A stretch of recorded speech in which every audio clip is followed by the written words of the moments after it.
Hello, I want to welcome you to the Pollinator Prairie in Olathe, Kansas.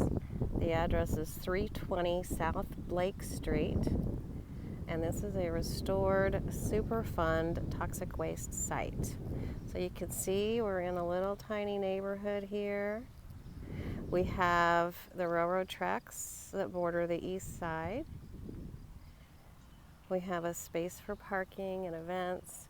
And I'm just going to lead you through a little bit of what this garden looks like. It's currently June of 2020, and the K-State Extension Master Naturalists have been busy at work for about three and a half years in this area. You can see along the fence we've put in some host plants. Those are some pipe vines that are attractive to the pipe vine swallowtail butterfly. We have some other shrubs here at the entryway. The entryway is a new garden. It's just not even a year old, so this is all brand new. And you can see the entrance here, great paved sidewalk, good for strollers, good for walkers. And this is where we are. This is when this property was returned to the community of Olathe in 2012. So it's now 8 years later. And here's what the gardens look like. This is the entryway. There are educational, informational kiosks at the entrance and throughout at each of the different gardens. The focus here is on native plants. So this is Pollinator Prairie. Most of these plants are host plants, not just nectar plants. You can see that there's a big grassy knoll and a couple of great old trees that have been here a while. Most of the trees that were here died. We could see them when we first started working on the property where they had no bark, and then eventually they died and were removed by the city. We've put in a number of new trees, and we'll be doing more of that. So the difference between a host plant and a nectar plant, if you were to Google plants for honeybees, you would get a whole slew of plants that have great nectar and pollen. But our native bees and our other pollinators, moths, dragonflies, hummingbirds, need more than just nectar and pollen. They actually need a place to live and to raise their young and to overwinter. And so those are called host plants in many cases.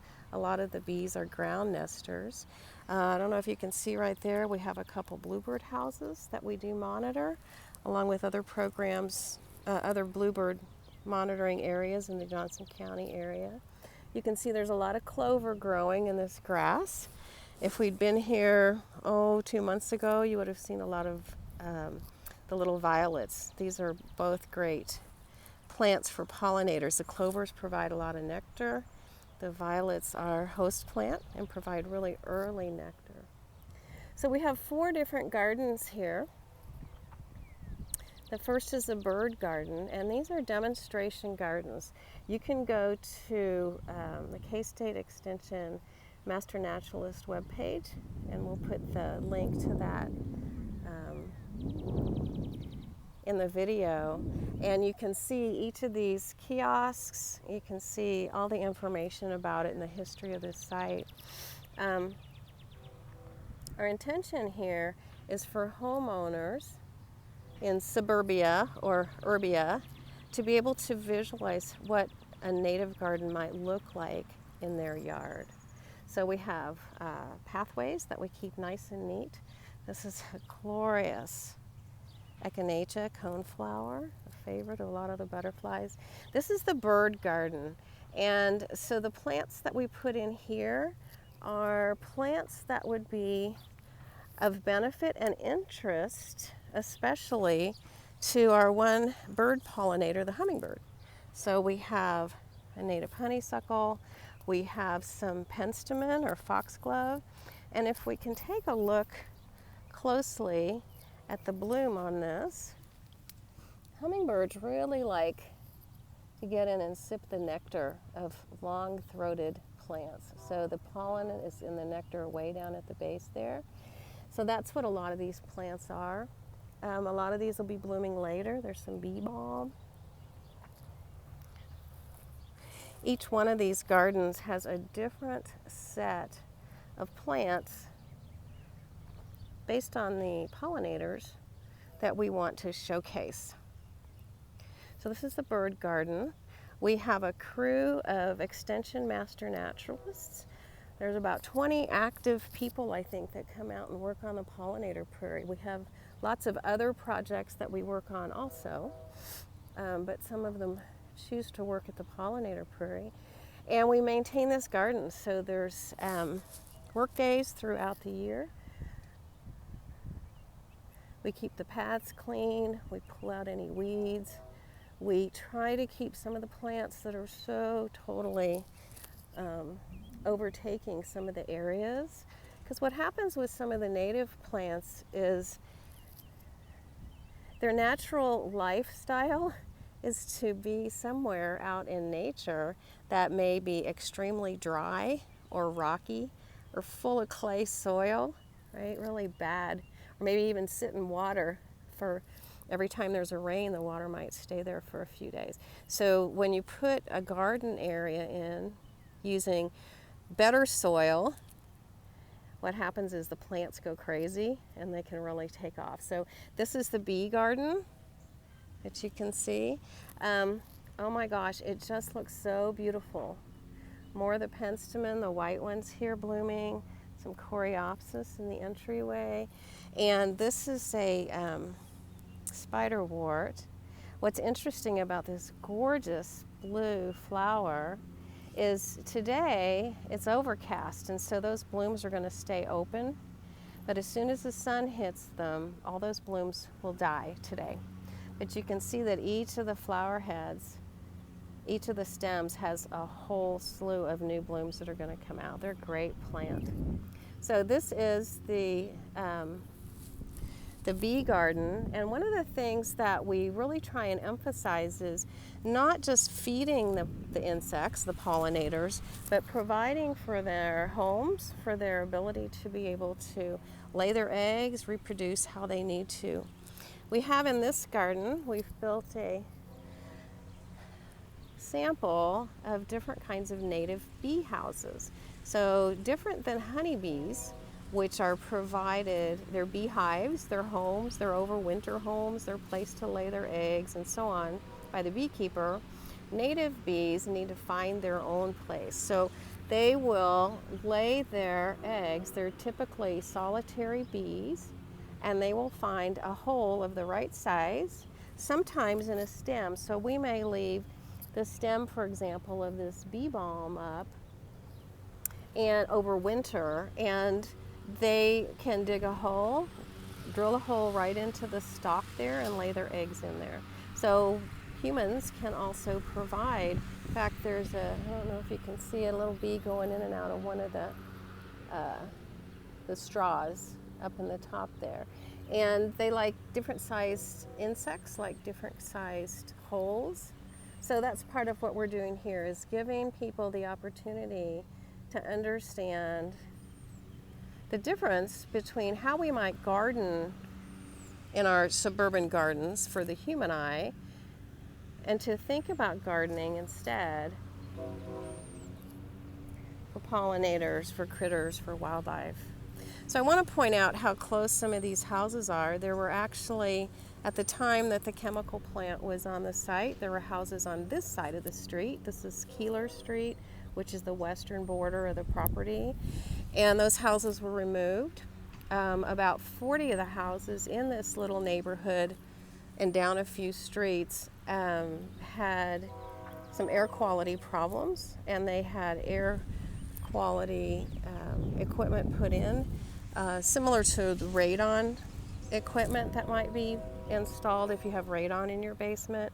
So it just continues as chemicals are released into the groundwater. That evaporates and impacts the air quality. So even though the Environmental Protection Agency has been in and done a full cleanup of this site, and it's monitored continually and will in perpetuity, there's still ongoing air quality issues that these homeowners are working on. And so having that radon equipment in their home, it's not radon that comes out, but the equipment functions in the same way to clear the air. This is a butterfly garden. Butterflies have specific host plants. And when I say host plants, I would say most of you are familiar with the milkweed. Here we have a couple of common milkweeds. That's for the monarch butterfly. But there's other butterflies. This is prairie pussy toes that puts up a really sweet little ground cover, puts up a little sweet bloom in early spring that's white. The bloom itself looks like the pads of a kitty cat's foot if you turn the foot over. And it's a host plant. A lot of these are host plants, meaning it's the plant that they require to lay their eggs on. If there are none of that plant available, then they can't lay their eggs. This is an interesting plant right here. This is a compass plant. It's got a really thick leaf, gets a great big yellow bloom on it. The plant can get 6 or 8 feet tall or taller depending on where it's growing. This is an evening primrose. The blooms are similar to the spiderwort. Those blooms die when the sun hits it. But here's one that's open. They're absolutely gorgeous. You can kind of see that one there. So this garden itself is working on host plants for different kinds of pollinators, and specifically for butterflies. You can see here there's a couple of 4 grassy strips. There's not a lot blooming in them, and that's because those were set out to be just a native grasslands. And we put a different variety of grasses and other kinds of plants in that are not also in our demonstration gardens. These get mowed occasionally, they get burned. We're doing some experiments with how often we'll burn these grassy strips. We want to be cognizant of insects and birds that may be nesting in there. And so we're doing alternate year burns, alternate prairie strip burns to try and see what seems to work the best. So it's been an interesting experiment. So we're coming up now to the monarch garden, covered in coreopsis this year. And this year we've added in what are called butterfly puddlers.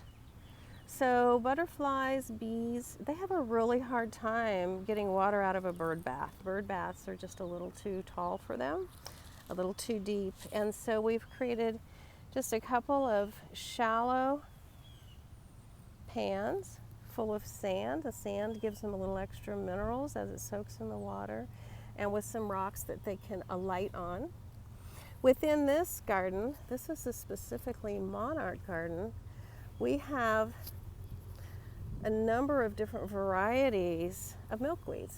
So monarchs require the milkweed. It's the only plant the adult will lay their eggs on. And I wanted to show this sign that the renovations to this garden was funded by the Missouri Prairie Foundation. So there's over 100 varieties of milkweeds. Not all of them grow here in Kansas, but a number of them do. And so we've tried to incorporate some. Some years we've had not very good luck with them. I'm looking to see where I can find some other varieties. We've got a purple milkweed in the back there.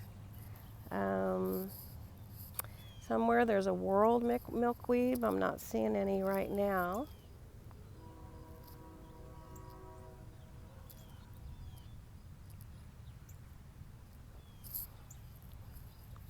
You can see all this new planting. We're working on a way to keep the paths clean for the public without it being this huge job for the master naturalists, because it's a lot of work. And so our committee has come up with different plants to put around the edges. You can see this border going through of young plants.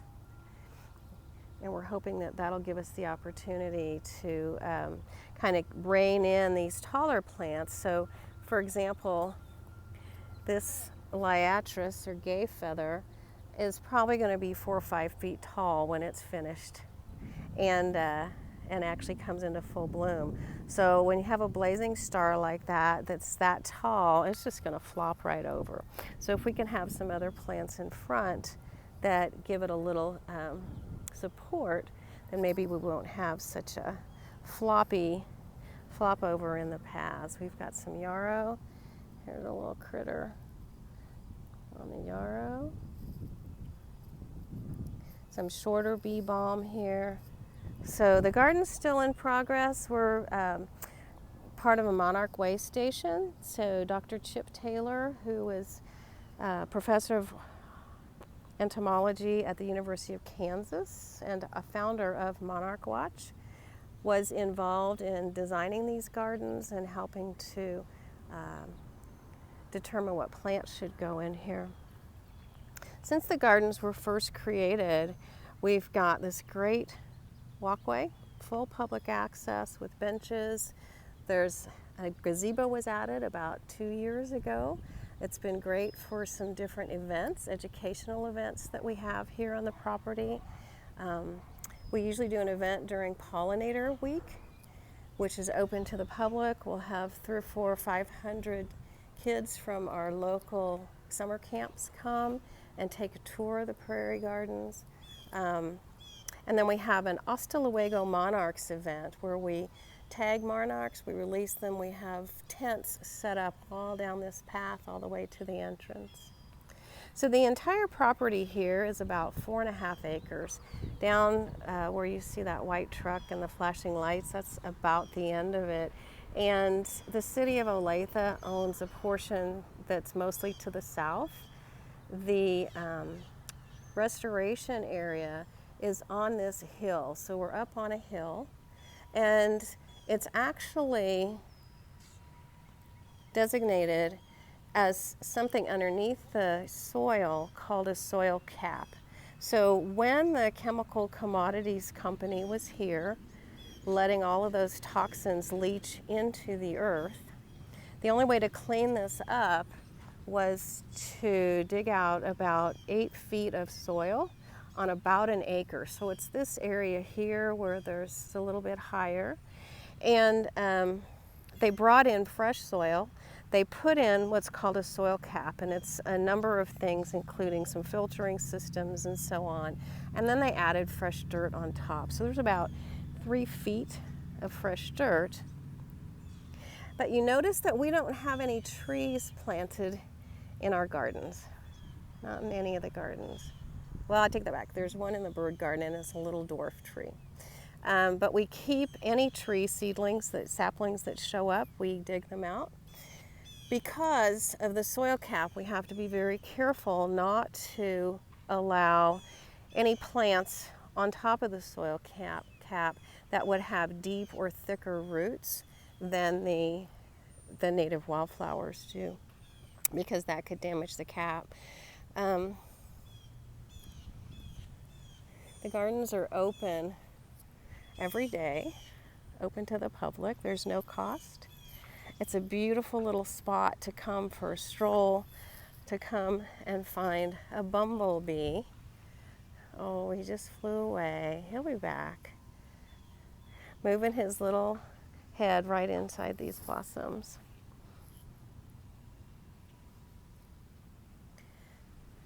So I hope that you'll connect with us. We've got a Facebook page, Pollinator Prairie Olathe, and if you're in the Kansas City area and interested in becoming a K-State Extension Master Naturalist, we would love to have you join us.